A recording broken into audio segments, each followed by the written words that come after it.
Bonjour, bienvenue à tous. Donc, cette capsule va porter sur la méthode des extrêmes qui est très utilisée au cégep. À vrai dire, elle règle énormément de problèmes parce qu'elle est assez simple à comprendre. Le problème, c'est qu'elle est longue et donc elle prend beaucoup d'étapes. Et plus vous allez avoir de calculs au cégep, plus vous allez voir que c'est long à faire, mais c'est toujours le même concept. Donc, je vous explique. Si vous avez à trouver, par exemple, une masse volumique, vous partez avec une masse qui a une incertitude sur sa balance et un volume avec une incertitude sur le cylindre gradué choisi. Et donc, voici comment faire une division qui paraissait toute simple avant avec des incertitudes. Donc, si j'ai à faire une division, on n'a qu'à diviser, comme dans notre méthode traditionnelle, 15,55 divisé par 5,00. Ça nous donne 3,11. On va garder cette valeur-là pour plus tard. Et là, c'est le moment de traiter les incertitudes. Logiquement, on va donc aller se poser la question quelle serait la plus grande valeur de masse volumique que nous pourrions obtenir et ensuite quelle est la plus petite valeur de masse volumique obtenue. Et avec ça, on va pouvoir faire des comparaisons. Donc, on comprend ici que pour avoir les plus grandes valeurs de masse volumique, vu que c'est une division, il faut que j'aie la plus grande valeur au numérateur sur la plus petite valeur au dénominateur. Donc, je vais aller prendre mon 15,55 auquel je vais rajouter 0,05, ça va me donner 15,60. Et je vais faire l'inverse, donc 5 moins 0,1, ça va 0,01, désolé, ça va me donner 4,99. Donc, parce que c'est une division, il faut que j'aille la plus grande valeur sur la plus petite valeur. Si vous n'êtes pas convaincu, faites des tests, mais vous allez constater que c'est la technique pour avoir la plus grande réponse possible. Et après ça, on fait l'inverse. Donc, on va trouver la plus petite valeur de masse volumique possible. Pour ça, on va soustraire l'incertitude au numérateur, mais on va l'additionner au dénominateur et ça va nous donner 3,09. Et à partir de ce moment-là, bien, il faut aller trouver c'est quoi l'écart. Donc, si on se l'imagine pour mieux le visualiser, là, on aurait le 3,11, ensuite le 3,13 et finalement le 3,09. Donc, on comprend que la dernière étape, c'est de calculer l'écart entre la valeur la plus grande et la moyenne. On comprend qu'on a un écart de 0,02 et que par hasard, on a le même écart ici, 0,02.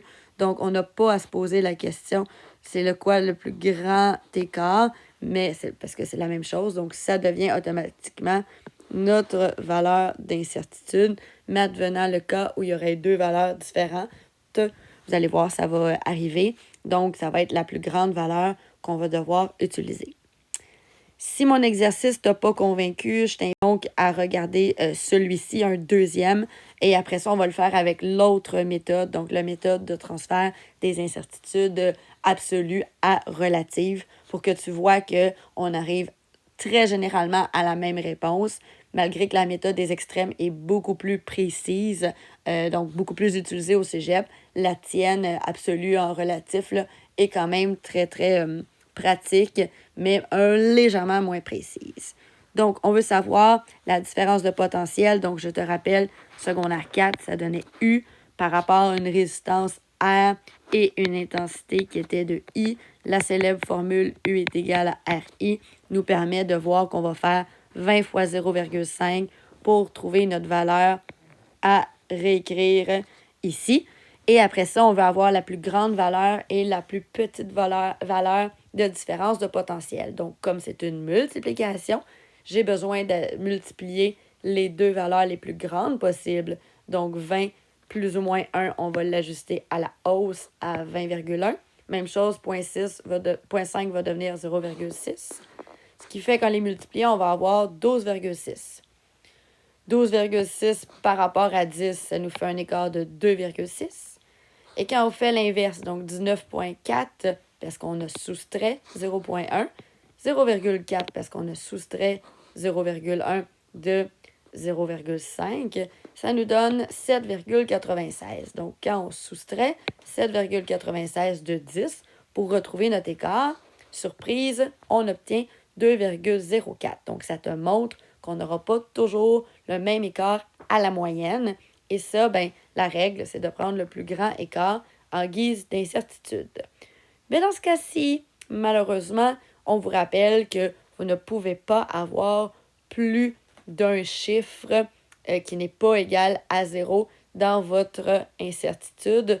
Donc, vous ne pourriez pas garder ni le 2,04 ni le 2,06. Donc, il faudrait garder que le 2.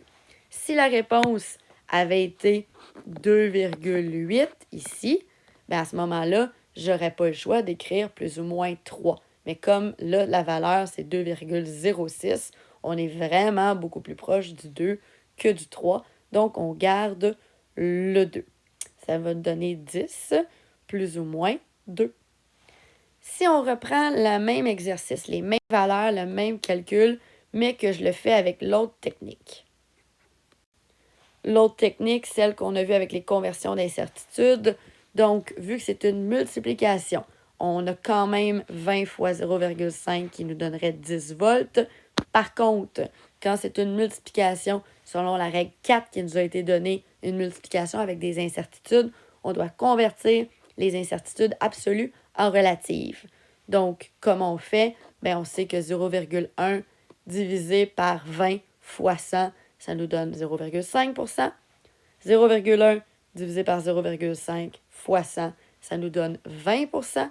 J'additionne les deux incertitudes ensemble, ça nous donnerait théoriquement 20,5.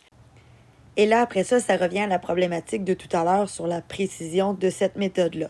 Donc, tu pourrais arrondir à 21 si tu le souhaites ou garder 20,5.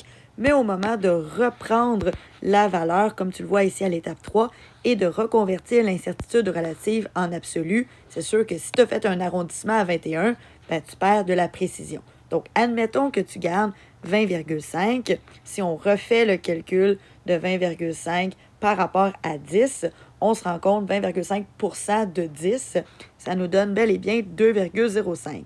Donc, on aurait tendance à dire que ça, ce serait notre réponse finale. Mais je te rappelle encore une fois que tu ne peux pas avoir une incertitude avec plus d'une valeur ici. Donc, le 2 va être l'unique valeur que tu vas retrouver. Et c'est pour ça que tu vas avoir 10 plus ou moins 2. Et ce serait ta réponse finale. Et magie, c'est la réponse que nous avions ici si on avait utilisé l'autre technique.